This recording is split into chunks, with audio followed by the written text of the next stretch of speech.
नमस्कार मित्रांनो, अजया यूट्यूब स्टडीजमध्ये तुम्हा सर्वांचं खूप खूप स्वागत आहे। आज आपण बघणार आहोत इयत्ता 4थीचा मराठीचा पाठ क्रमांक 8 प्रदूषण। चला तर मग आपण सुरू करूया। एकदा यश आईसोबत बाजारात जात होता। तो खूप आनंदात होता। त्याची आई त्याला 2 खेळणी घेऊन देणार होती। खेळण्याच्या दुकानात जाता जाता यश एकदम दचकला आणि आईला पकडून एकदम रडायला लागला। त्याच्या आईने त्याला रडण्याचे कारण विचारले। तो घाबरत घाबरत आईला म्हणाला, आई, तू मला काही बोललीस का? त्याची आई थोडी घाबरली आणि त्याला परत विचारू लागली, तू का रडतोस? यश त्यावर काही उत्तरच देत नव्हता। ते दोघे खेळणी न घेताच घरी परतले। घरी आल्यावर आईने यशला बोलतं करण्याचा प्रयत्न केला, तेव्हा यश खुणेनेच सांगू लागला, मला नीट ऐकू येत नाही। हे ऐकताच आई घाबरली व लगेच यशला डॉक्टर काकांकडे घेऊन गेली। डॉक्टर काका, काय झालं बाळा? यशने खुणेनेच सांगितले, मला नीट ऐकू येत नाही। डॉक्टर काका, असे काय झाले? आईने बाजारात घडलेली घटना सांगितली।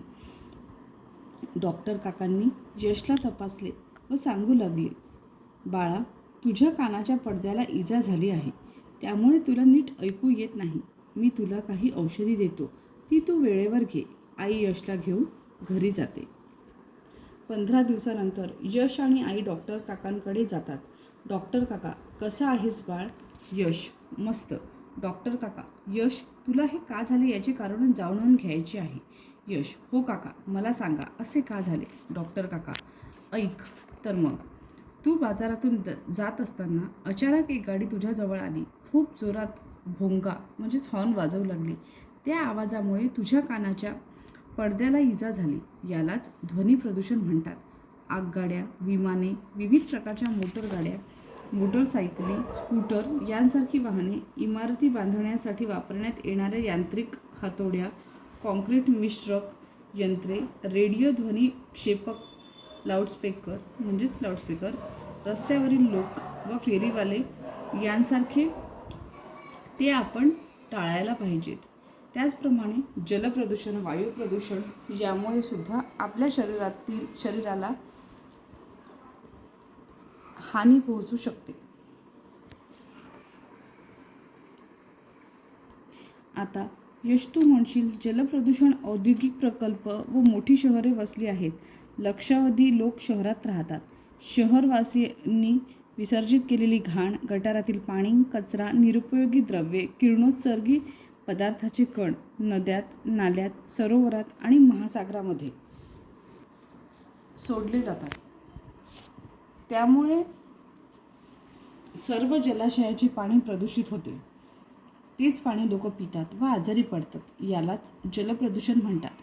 पिकांवर फवारलेल्या कीटकनाशकांचाही काही अंश अन्न शृंखलेत शिरतो, ते अन्न आपण खातो।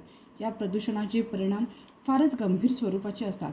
आपण सर्व दिवाळीत खूप फटाके फोडतो, त्यापासून निघालेला तसेच कारखान्याच्या चिमणीतून निघालेला धूर हवेत मिसळतो, यालाच वायू प्रदूषण म्हणतात। या धुरांमुळे आपल्याला श्वास घ्यायला त्रास होतो, त्यामुळे आपल्याला दमा, खोकला होतो। हे सर्व टाळण्यासाठी व आपल्याला शुद्ध हवा मिळण्यासाठी आपण प्रत्येकाने जास्तीत जास्त झाडे लावण्याचा प्रयत्न केला पाहिजे। तर याच्यात प्रदूषणाचे दुष्परिणाम सांगितलेले आहेत। तर आपण सर्वांनीच ध्वनी प्रदूषण, वायू प्रदूषण, जलप्रदूषण टाळण्यासाठी प्रयत्न केले पाहिजे आणि हवा शुद्ध राहण्यासाठी जास्तीत जास्त झाडे लावली पाहिजे।